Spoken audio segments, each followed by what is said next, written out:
नमस्कार, आप देख रहे हैं चौकस भारत और मैं ब्रजेंद्र।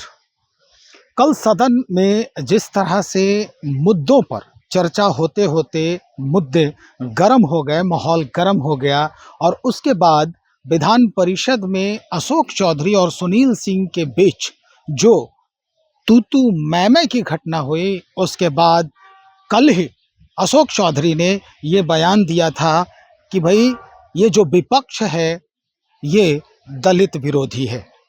यानी आरजेडी के ऊपर सीधा सवालिया निशान खड़ा कर दिया कि क्या वाकई में आरजेडी के जो लोग हैं वो दलित विरोधी हैं, पार्टी दलित विरोधी है।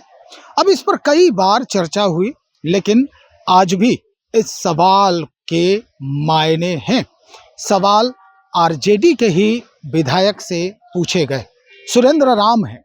इन पूरे सवालों को कैसे वो देख रहे हैं, उनकी अभिव्यक्ति क्या है, हम सीधा आप तक पहुंचा रहे हैं।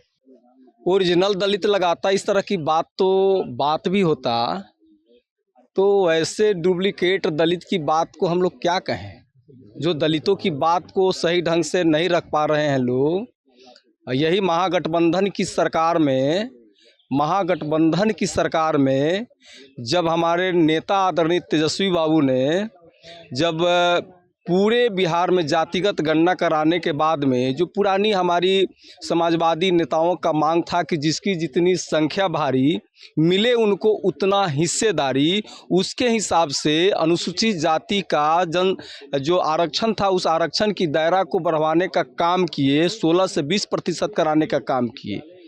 और ये लोग हमारी जब सरकार हट गई, ये दूसरे पाले में चले गए चाचा, और इन्हीं के समर्थन से केंद्र की सरकार चल रही है, चाचा के समर्थन से। तो एक बार भी प्रयास चाचा नहीं किए कि संविधान के 9वीं अनुसूची में बढ़ी हुई आरक्षण को डाल दिया जाए। तो ये लोग क्या दलितों की बात करेंगे, ये दलित के नाम पर ढुआ रहे हैं, लेकिन उस लायक नहीं है। कौन सी वकालत अभी तक किए हैं? वकालत तो करना चाहिए, मुख्यमंत्री जी के साथ रहते हैं, वकालत तो करना चाहिए। नहीं जब हम लोगों का जो बढ़ी हुई आरक्षण को 9वीं अनुसूची में शामिल किया गया, तो इनको समर्थन वापस लेने का सिफारिश मुख्यमंत्री जी से करना चाहिए। किए क्या?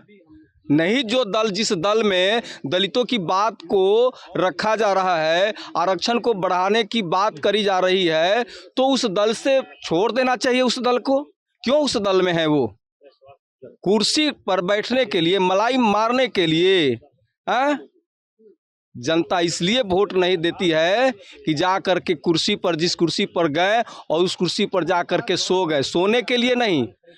अनुसूचित जाति अनुसूचित जनजाति से आप हैं तो अनुसूचित जाति अनुसूचित जनजाति की बातों को रखें, उनका अधिकार जो छीना जा रहा है उस अधिकारों की बात करें। आप तो देखिए ना, SC/ST एक्ट के तहत जो मामले दर्ज होते हैं और मामले जिन पर अत्याचार होता है, उस पीड़ित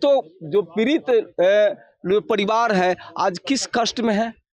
जो मारते हैं, जो प्रताड़ित करते हैं, उसको थाने से बेल मिल जाता है और पुनः जा करके पुनः पिटाई करते हैं, पुनः गाली गलौज करते हैं। क्या स्थिति बन गई है इस राज्य का। स्पष्ट कर दिया है कि हकीकत और फसाने में अंतर होता है।